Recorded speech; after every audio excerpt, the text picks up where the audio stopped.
जो ब्रह्मा विष्णु महेश है, this is a division of labour. अच्छा। तो ब्रह्मा जो है वो क्रिएटर है जी। रचयिता है, उन्होंने पूरा ब्रह्मांड रचना ब्रह्मा जी ने किया है, तो he is called the creator. Vishnu जो है वो प्रिजर्वर है, वो प्रिजर्व करते हैं, जो बना दिया गया उसको किस तरह से उसकी रक्षा करना है वो विष्णु जी का भार है। और शिव जी द डिस्ट्रॉयर है, but destroy not in the negative sense. वो डिस्ट्रॉय इसलिए करते हैं कि अगर हम डिस्ट्रॉय करेंगे तभी नया साइकिल बनेगा, तो डिस्ट्रक्शन जरूरी है for a new cycle to begin.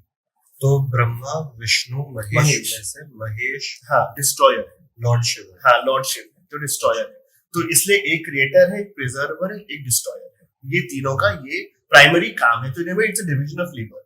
तो ब्रह्मा जी और विष्णु जी का जो मुझे बहुत इंटरेस्टिंग लगा विष्णु जी के बारे में वो ये है कि हर युग में because of to ensure preservation उन्होंने बहुत सारे काम किए जो कुछ हद तक गलत कहे जा सकते हैं, लेकिन it was for the greater good. और क्योंकि उन्होंने वो काम किया for the greater good, for the preservation of humanity, उस वजह से उनको हर युग में श्राप मिला है। अच्छा। और उन्होंने हर श्राप को एक्सेप्ट किया है, लेकिन उनका ये था कि आई विल एक्सेप्ट एवरी श्राप, लेकिन मेरे लिए ये काम जरूरी है क्योंकि इससे जन कल्याण होता है। तो वो जो भावना है वो मुझे बहुत इंटरेस्टिंग लगी विष्णु जी के बारे में, इसलिए वो मुझे सबसे ज्यादा फैसिनेटिंग लगते हैं। फैसिनेटिंग वर्ड हम यूज नहीं करेंगे। यस। तो क्या क्या बेहतर तरीका है इसे बोलने का? आपकी सबसे ज्यादा श्रद्धा किस भगवान? हाँ।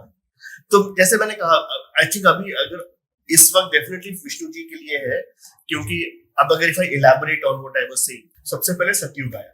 सतयुग में देवों के गुरु थे बृहस्पति जी और असुरों के गुरु थे शुक्राचार्य। अब वो ये रहा था कि जो जितने भी लड़ाइयां हो रही थी देवों और असुरों में, तो देव जीत रहे थे, असुर सारे मर रहे थे। तो शुक्राचार्य ने बोला कि अब हम कैसे अपने आप को बचाएं। तो ही सेड कि मैं एक प्लान करता हूँ कि मैं आराधना करूंगा महादेव की, और उनसे मुझे एक बून मिलेगा जिससे कि मैं एक ऐसी कुछ मंत्र या कुछ संजीवनी लाऊंगा जिससे कि हमारे असुर नहीं मर सकते। लेकिन उसके लिए 1000 साल का पूरा मेडिटेशन चाहिए होगा।